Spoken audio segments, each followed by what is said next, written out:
Back when circus tents lined every dusty roadside and sideshows drew louder cheers than the headliners, freak shows weren't just accepted, they were the main event. A banner screaming two-head man or bearded lady wasn't a warning, it was a magnet. You'd stop, stare, and probably hand over your coins without blinking.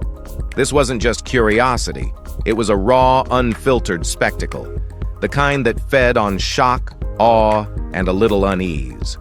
Today's video dives into 15 real-life circus freaks so wild, they sound totally made up. But trust me, they were all very real. Number 15. Louise L. Louise was born in 1869 with 4 legs.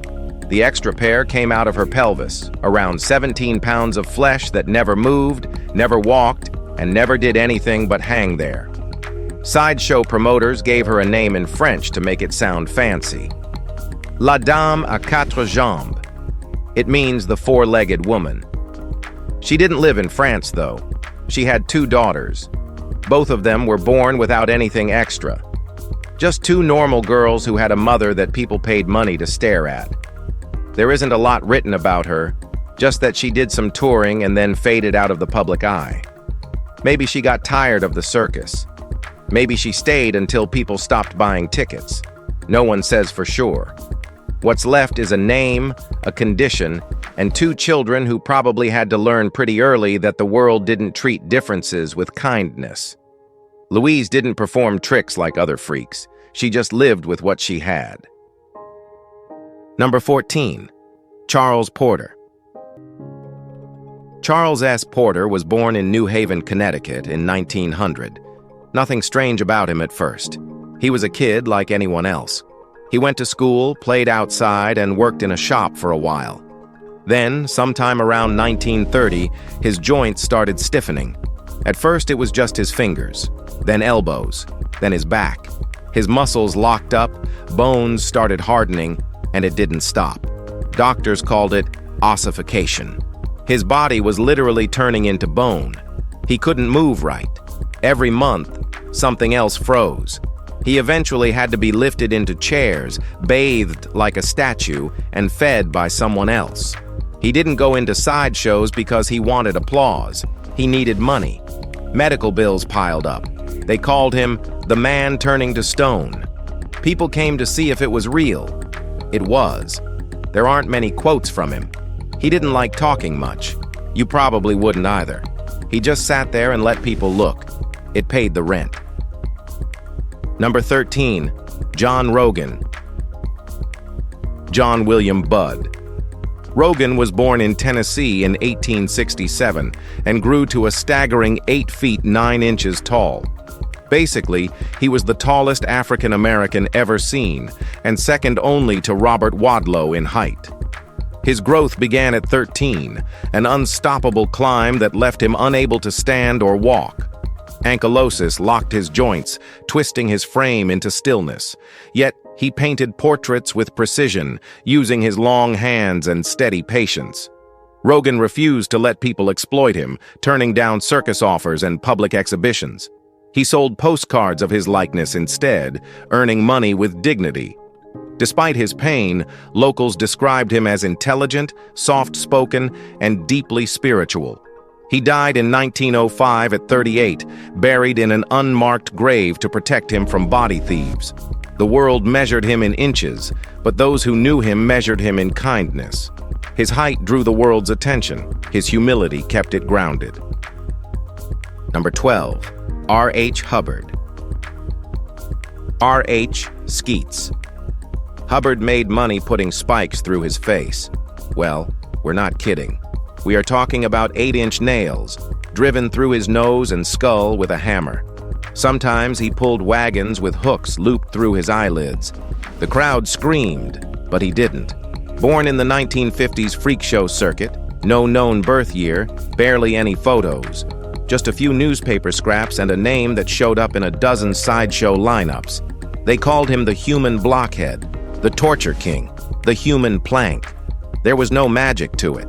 Just a man who learned how to bleed and not flinch. Whether he felt it or not, nobody ever really knew. He didn't talk much on stage, drove the spike, stood still, took the applause. It wasn't a trick, it wasn't an illusion, it was just pain and nerves and steel. You don't become someone like that by dreaming about it. You do it because you're out of choices and you've got massive rent to pay. Number 11, Martin Avery. Martin weighed 48 pounds, not because he was starving, not because he was sick in a hospital bed. That was just his body. He had chronic dyspepsia, and no matter what he ate or how much he tried to rest, his body never built up weight. He was 5'3", all sharp lines and bones. He lived in New York. He was married and tried to live quietly. There weren't sideshow posters or famous photos. He didn't stand on stage or sell his condition to curious strangers. He just wanted to be left alone, and mostly, he was. He died in 1882 from pancreatitis, buried in Moravian Cemetery.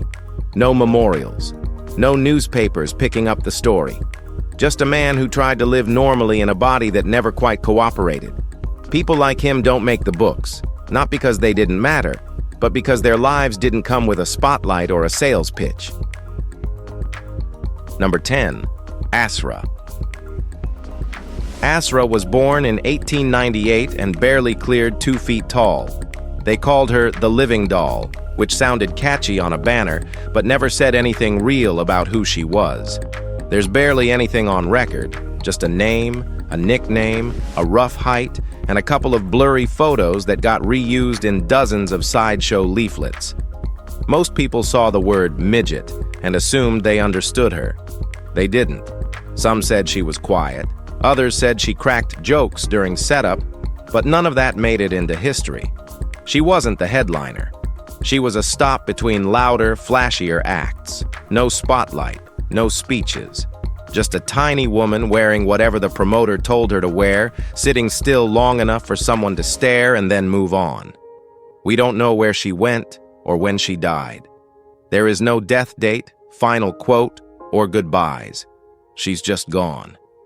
And that kind of forgetting happens more than anyone admits. Number 9, Yakob Nakan. Yakob Nakan was born in Dusseldorf in 1906 and reached a towering height of 7 feet 3 inches. That kind of height turned heads, but Yakob wasn't chasing stares. Before the war, he performed in traveling circuses, not for glory, but because there weren't many other doors open to a man that size. He was gentle with children, respectful to strangers, and deeply uncomfortable in the uniform of a Nazi soldier. In 1944, near Calais, Yakob surrendered to a British soldier who barely came up to his chest. A photo captured that surreal moment and spread across the world. After the war, Yakob moved to the US and eventually worked as a department store Santa. His hands were massive, but every gesture was soft. He wasn't a performer anymore. He was just a man trying to exist in peace. People didn't remember him for how tall he was. They remembered how he made them feel small in the best way, safe. Number 8, Ralph Kuner. Ralph Albert Kuner was born in 1888 in Montpellier, and his skin never looked like it belonged to a person. Thick, bumpy, folded in strange ways, especially on his feet, knees, and hands. They called him the Elephant Skin Man because sideshow barker names didn't need to be accurate, just catchy. There was a rumor that his mother saw an elephant stampede while pregnant, and that's what caused it. That's not science, obviously, but it's the kind of story people paid to hear. Ralph didn't say much about it. He took the jobs, stood in the tents, and let strangers come up and point. He lived like that for years. Not rich, not famous, just traveling, working, surviving. He died in 1952. That's it. He was just a guy with skin that never gave him peace and a world that turned it into a stage prop. He didn't complain. He just stood there and let people stare. Number 7, the longest bearded lady. Madame Deve never chased fame. She just kept showing up. Born in Kentucky sometime in the 1840s or early 1850s, she grew a thick 14-inch beard and refused to hide it. Her real name is still debated, Mary to some, Jane to others, but her place in circus history isn't. She took the stage in 1884 at Huber's Museum and spent decades traveling with troupes like Sells Brothers, Yankee Robinson, and Patterson shows.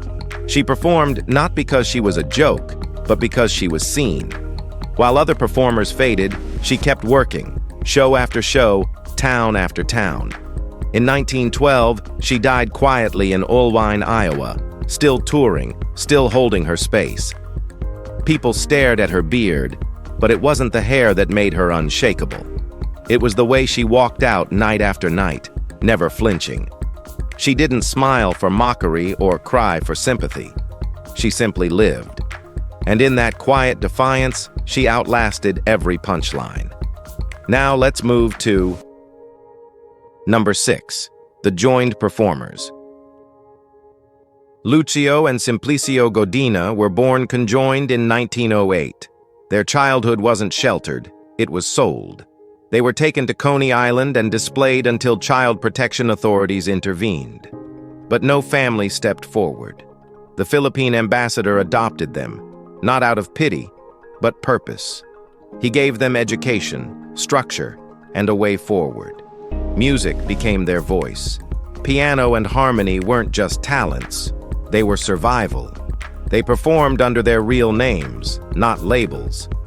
In 1929, they married identical twin sisters, 2 lives, 1 body, and a love story people still try to understand. Crowds came to hear them, not gawk. But in 1936, Lucio died from pneumonia.